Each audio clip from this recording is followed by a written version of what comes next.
All parties Hurriyat conference leaders have strongly reacted to harassment of Kashmiri people during cordon and search operations and house raids in Srinagar and other parts of the territory.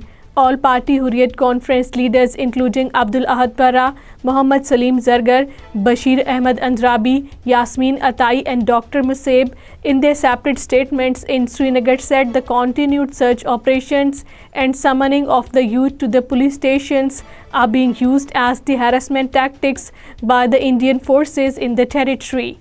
Indian troops arrested around 4 dozen civilians including women during the ongoing cordon and search operation in Poonch, Rajouri and Reasi districts which entered its 6th day today. Indian Army and paramilitary forces launched the operation on Thursday after an attack on an Indian Army vehicle which killed 5 Indian troops in Bhattaduriya in Poonch district. Additional troops have been inducted to further intensify the cordon and search operation in Bhattaduriya, Tota Gali, Nar Forest, Kotan, Bhimbar Gali and Mendhar, Thana Mandi and other areas of the border districts. The Indian official confirmed that over 40 people including women have been detained for questioning. India's dreaded National Investigation Agency has awarded life imprisonment to 3 innocent Kashmiri youth in a fake funding case. The special judge of the NIA in Jammu, Ashwani Sharma, handed down the life imprisonment to the youth Majid Ali Sheikh, Shahnawaz and Majid Amin. The youth were arrested by the Indian Army Intelligence and Special Operation Group on December 28, 2004 when they were travelling from Delhi to Jammu. Former Governor Satyapal Malik has said that it was wrong to state that he was raising questions over the Pulwama attack in 2019 only after demitting office. His remark came in response to a question on Union Home Minister Amit Shah's recent statement that he was levelling allegations after parting ways with us.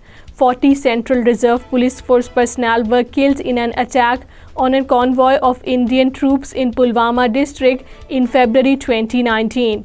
An employee of the Modi regime's Jal Shakti department raped a Hindu woman in Samba district. A middle-aged woman had filed an application in the court stating that she was raped by the accused at his house after posing as a healer of the skin diseases. The victim said she fell into the trap of the accused during a visit to a temple, the FIR said.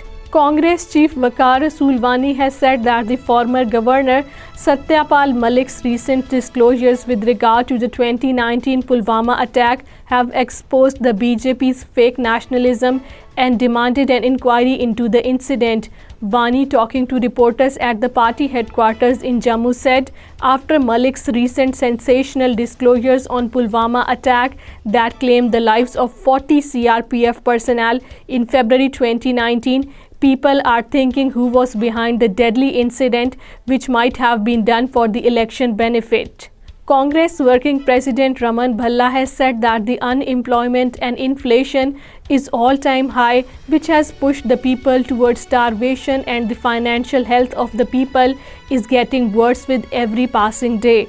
While interacting with the persons of Jammu South constituency, Bhalla said Jammu and Kashmir has suffered electoral losses also because of the capabilities of the rival parties to exploit different kinds of emotions of the people. Traders have complained of the business slump as a result of the anti-business policies being pursued by the Modi regime for the Kashmiri people. The business community members sought financial support in several ways to the business community in order to correct the long-term economic downturn.